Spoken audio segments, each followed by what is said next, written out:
of carbohydrates, fats, and protein. Here's how to optimize your carb levels for the keto diet. To enter ketosis, you need the right ratio of carbohydrates, fats, and protein. Which leads to a common question: just how many carbs on keto should you eat? In a standard American diet SAD, you might eat between 100 to 150 carbs per day and still be considered low carb. Unfortunately, this won't transition your body into a fat-burning state of ketosis. On the keto diet, your carb count will be far lower, often between 25 to 50 grams of carbs per day. Below, you'll learn how many carbs on keto most people consume, why your macro goals may vary, and how to calculate your carb, protein, and fat intake. You'll also learn some healthy sources of carbs to consider for your keto diet. How many carbs on keto should you have? The keto diet is a low-carb, high-fat diet. The goal on keto is to enter a metabolic state known as ketosis, where you burn ketone bodies rather than glucose as your primary energy source. On the keto diet, most people consume 70 to 75% of their daily calories from fat, 20 to 25% of calories from protein, and just 5 to 10% of calories from net carbs. That's a ballpark range. Your individual macronutrient goals will vary depending upon your age, body composition, activity level, and any fat loss goals you may have. How to calculate your carb intake. To understand your daily carb allotment, take the above percentages and translate them into grams, something far more useful when scanning those nutrition labels. For example, if you're consuming 2,000 calories per day and aim to get just 10% of your calories from carbs, you'll multiply 2,000 by 0.10 to get 200 calories per day. Since 1 gram of carbs is equal to 4 calories, you'll then take 200 divided by 4 to get 50 grams of net carbs per day. How to calculate your protein intake. Protein is very beneficial to your body, providing amino acids to help gain muscle mass and burn body fat. On keto, roughly 20 to 25% of your calories will come from protein. While you may need more protein, if you're an extremely active person, too much protein may cause gluconeogenesis. Depending on activity level, most people consume between 1.0 grams of protein per pound of lean body mass. For example, a female may weigh 150 pounds but have just 112.5 pounds of lean body mass. For her, 5 grams of protein per day would be suitable.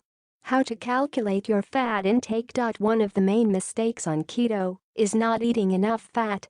For the longest time, nutritionists declared that fat, particularly saturated fat, was bad, which led to the low-fat craze of the 1980s and 1990s.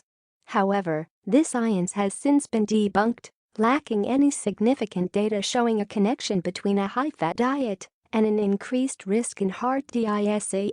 After you calculate your protein and total carbs, your remaining calories of the day will come from fat sources. As stated earlier, this is typically 70 to 75% of your total calories of the day. To give you an idea, 70% of 2,000 calories is 1,400 calories. If you divide 1,400 by 9, since 1 gram of fat equals 9 calories, you get 155.56 grams of fat per day. Keto macro calculator. Know exactly how many carbs on keto you should eat. Admittedly, these percentages alone aren't the best guide. Your macro guidelines will vary depending on your body type and weight loss goals. To calculate your individual macro needs, use the perfect keto calculator. This keto calculator takes a number of variables into account, including weight, gender, height, activity level, BMR, and body fat percentage. Targeted ketogenic diet and carb intake. If you engage in regular, intense physical activity, note that the above ratios might not cater to your performance needs. That's where targeted ketogenic diets come into play. In targeted keto, and during training times only, you might want to integrate a carb boost before and immediately following your training sessions. This will ensure your muscles have enough glycogen to perform their necessary tasks, both during competition and within in-season training. When adopting this targeted principle, you'll follow the above macro guidelines throughout the day. However, after you leave the gym or training site, you'll consume 15 to 30 grams of fast-acting carbohydrates. These should be consumed within a half hour after training ends. Theoretically, your body uses these carbs immediately to repair and restore itself. Therefore, your ketogenic state won't be adversely affected. Carb foods to eat on the keto diet. On a keto meal plan, you'll fuel up on plenty of healthy fats and high-quality protein sources. You'll get the bulk of your calories from foods like olive oil, coconut oil, avocados, and MCT oil, and you'll get protein from both plant-based and animal sources.